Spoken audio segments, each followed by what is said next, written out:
Nursing aptitude के कुछ important topics और ये जो टॉपिक्स हैं वो आपके एग्ज़ाम में इनमें से जो क्वेश्चन है वो ज़रूर आएंगे। ठीक है, तो आप इन सारे इंपॉर्टेंट टॉपिक्स को ज़रूर देखिएगा। साथ ही साथ जो है आपने अगर अभी भी हमारा टेलीग्राम चैनल को नहीं ज्वाइन किया तो आप जाके उसे ज्वाइन कर लीजिए। और ये जो आज के टॉपिक्स हैं वो आपके लिए इंपॉर्टेंट है। ठीक है, तो आप पूरी वीडियो को देखिएगा। ठीक है, चलिए स्टार्ट करते हैं अपने वीडियो को। सबसे पहला जो इम्पॉर्टेंट टॉपिक या इम्पॉर्टेंट क्वेश्चन बन सकता है नर्सिंग एप्टीट्यूड के टॉपिक्स में से, तो वो सबसे पहला जो है वो है हैंड वॉशिंग। हैंड वॉशिंग क्या होती है? ठीक है, तो हैंड वॉशिंग में जो होता है 7 स्टेप्स आते हैं। ठीक, हैंड वॉशिंग इंक्लूड करता है 7 स्टेप्स को।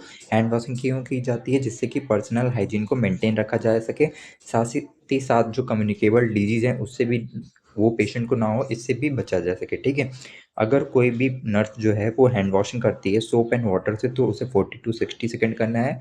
अगर वो अल्कोहल बेस्ड हैंड रब का यूज करती है तो उसे 20 टू 30 सेकेंड हैंड वॉशिंग को करना है। ठीक है, इंपॉर्टेंट टॉपिक है या इंपॉर्टेंट क्वेश्चन हमारा जो बन सकता है वह है डॉक्टर्स ऑन उनसे रिलेटेड, माने जो डॉक्टर हैं वो किस चीज़ से रिलेटेड हैं, उन्हें पर्टिकुलर किस नाम से जाना जाता है। ठीक है, तो सबसे पहला जो है वो है, अगर हार्ट के डॉक्टर हैं तो उसे बोला जाता है कार्डियोलॉजिस्ट। ठीक है, अगर ब्रेन के डॉक्टर हैं तो उन्हें बोला जाता है न्यूरोलॉजिस्ट। अगर बोन यानी कि हड्डी से रिलेटेड कोई डॉक्टर हैं तो उन्हें बोला जाता है आर्थोपेडिक। ठीक है, अगर आई से रिलेटेड कोई डॉक्टर हैं तो उन्हें बोला जाता है ऑप्थेल्मोलॉजिस्ट। ठीक है, अब चलते अपने आगे की। ठीक है, अगला हमारा है नेक्स्ट टीथ। अगर दांत से रिलेटेड कोई डॉक्टर है तो उन्हें बोला जाता है डेंटिस्ट। ठीक है, अगर स्किन से रिलेटेड कोई डॉक्टर है तो उन्हें बोला जाता है डर्मेटोलॉजिस्ट।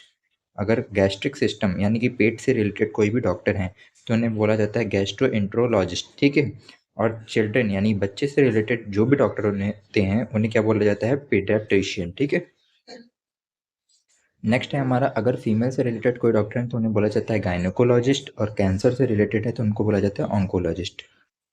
नेक्स्ट इम्पॉर्टेंट टॉपिक या तो कह सकते हैं जिससे इम्पॉर्टेंट क्वेश्चन बन सकता है वो है इंस्ट्रूमेंट से रिलेटेड। ठीक है, तो इंस्ट्रूमेंट में सबसे पहला जो इंस्ट्रूमेंट है वो है स्टेथोस्कोप। ठीक है, जैसा कि आपने देखा होगा कि इसका जो यूज़ है वो डॉक्टर्स करते हैं। ठीक है, डॉक्टर्स किस लिए करते हैं इसका यूज? लिसन करने के लिए टू द हार्ट बीट्स, यानी कि हार्ट बीट्स को लिसन करने के लिए, साथ ही साथ ब्रीदिंग को भी सुनने के लिए यूज़ किया जाता है। तो स्टेथोस्कोप क्या होता है?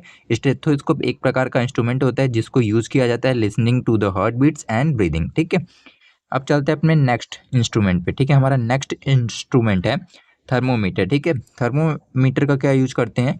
बॉडी टेम्परेचर को मेजर करने के लिए। ठीक है, तो थर्मामीटर किस लिए यूज करते हैं? बॉडी टेम्परेचर को मेजर करने के लिए। नेक्स्ट हमारा इंस्ट्रूमेंट है, नेक्स्ट हमारा इंस्ट्रूमेंट जो है स्पैग्मोमैनोमीटर है। ठीक है, स्पैग्मोमैनोमीटर जिसे हम क्या कहते हैं? बीपी अपार्टस भी कहते हैं। इसका जो यूज होता है वो ब्लड प्रेशर को मेजर करने के लिए होता है। ठीक है, अब हमारा जो नेक्स्ट इंस्ट्रूमेंट है वो है ओटोस्कोप। जैसा कि आपको पता होगा जो ओटोस्कोप होता है, ओटो मतलब ईयर से रिलेटेड होता है। ठीक है, स्कोप तो इसका जो यूज़ किया जाता है ईयर के इनसाइड देखने के लिए यूज़ किया जाता है, इसलिए इसका क्या नाम है? ओटोस्कोप। ठीक है, अब चलते हैं अपने नेक्स्ट क्वेश्चन पे, सॉरी नेक्स्ट इंस्ट्रूमेंट पे। नेक्स्ट इंस्ट्रूमेंट हमारा है डिफिब्रिलेटर। ठीक है, डिफिब्रिलेटर जो होता है वो डिलीवर करता है shock to the reset heart. जब हमारा हार्ट के इम्पल्स होते हैं वो वीक हो जाते हैं तो उसे एक शॉक के थ्रू फिर से रिस्टार्ट करने की कोशिश की जाती है, जिसके लिए डिफिब्रिलेटर मशीन का यूज़ किया जाता है। ठीक है, जैसा आपने देखा होगा कि जो डॉक्टर्स हैं वो इलेक्ट्रिक शॉक देते हैं। ठीक है, हार्ट पे, जिसके थ्रू जो होता है वो जो नर्व इम्पल्स हमारी वीक हो चुकी है हार्ट की, उन्हें फिर से रीस्टार्ट किया जा सके। ठीक है, नेक्स्ट हमारा इंस्ट्रूमेंट है ईसीजी मशीन। ठीक है, ईसीजी मशीन किस लिए यूज की जाती है? Record hearts electric activity. ठीक है, हमारे हार्ट की जो इलेक्ट्रिक एक्टिविटी है, इलेक्ट्रिकल एक्टिविटी, उसको रिकॉर्ड करने के लिए ईसीजी मशीन का यूज किया जाता है। ठीक है, नेक्स्ट हमारा इंस्ट्रूमेंट है ग्लूकोमीटर। ठीक है, ग्लूकोमीटर किस लिए यूज किया जाता है? जैसे कि इसके नाम में ही छुपा है ग्लूको। ठीक है, ग्लूको मतलब ग्लूकोज। ठीक है, ग्लूकोज को मेजर करने के लिए किसका यूज किया जाता है? ग्लूकोमीटर का। तो यही लिखा हुआ है कि मेजर्स ब्लड शुगर लेवल। ठीक है, ब्लड शुगर लेवल को मेजर करता है। ठीक है, अब हमारा जो नेक्स्ट इंस्ट्रूमेंट है वो है ऑटोक्लेव। ऑटोक्लेव क्या होता है?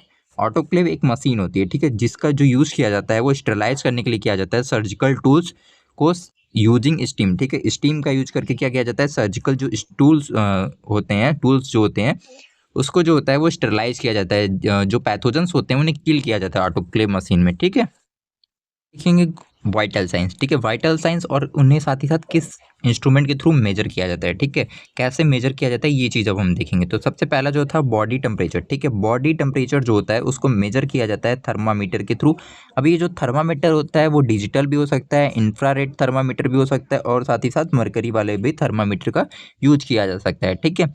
नेक्स्ट हमारा है पल्स, ठीक है। पल्स को कैसे मेजर किया जाता है? पल्स जो होता है उसको मेजर किया जाता है, पल्स ऑक्सीमीटर के थ्रू मेजर कर सकते हैं, या तो मैनुअली भी उसको मेजर कर सकते हैं पाल्पेशन एंड स्टॉप वॉच के थ्रू, ठीक है।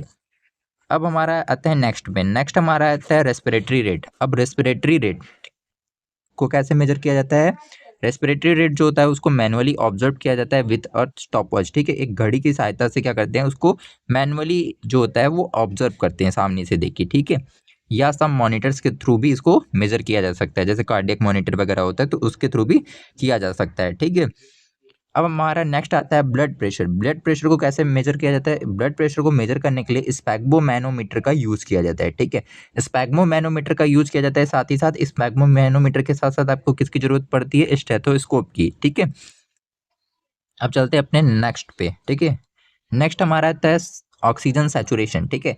ऑक्सीजन सैचुरेशन जो होता है, नॉर्मल वैल्यू जो होती है वो 95 टू 100 होनी चाहिए ह्यूमन में, ठीक है। इसको किस चीज़ से मेजर करते हैं? हम इसको मेजर करते हैं पल्स ऑक्सीमीटर से, इसको भी मेजर करते हैं। जो ऑक्सीजन सैचुरेशन होती है वो पल्स ऑक्सीमीटर जो होता है उस पे ऑक्सीजन सैचुरेशन भी दिखाता है, ठीक है। जो मशीन होती है, जो डिवाइस होता है उस पे। हमारा पेन, ठीक है। पेन क्या होता है? पेन को हम मेजर करते हैं पेन स्केल के थ्रू, ठीक है। पेन स्केल क्या होती है? पेन स्केल एक स्केल होती है, ठीक है, जिसमें डिफरेंट टाइप ऑफ नंबर लिखते हैं, जैसे 1 2 3 4 करके ऐसे 10 तक नंबर लिखे होते हैं, ठीक है। अब इस पे जो पेपर होता है उस पे इमोजीज भी छपे होते हैं, तो पेशेंट को जितना पेन हो रहा होता है उसके अकॉर्डिंग जो होती है नर्स जो होती हैं वो पेन स्केल को फिल करती हैं, ठीक है। नेक्स्ट हमारा है blood glucose level. Blood glucose level को कैसे हम मेजर करते हैं? तो ब्लड ग्लूकोज लेवल को हम मेजर करते हैं ग्लूकोमीटर के थ्रू, ठीक है। हमारी वीडियो अच्छी लगी हो तो हमारे वीडियो को लाइक और हमारे चैनल को सब्सक्राइब कर लें। साथ ही साथ ये जो पीडीएफ है इसकी जो लिंक है वो आपको डिस्क्रिप्शन में मिल जाएगी, आप जाके उसको वहाँ से डाउनलोड कर सकते हैं, ठीक है। Thank you.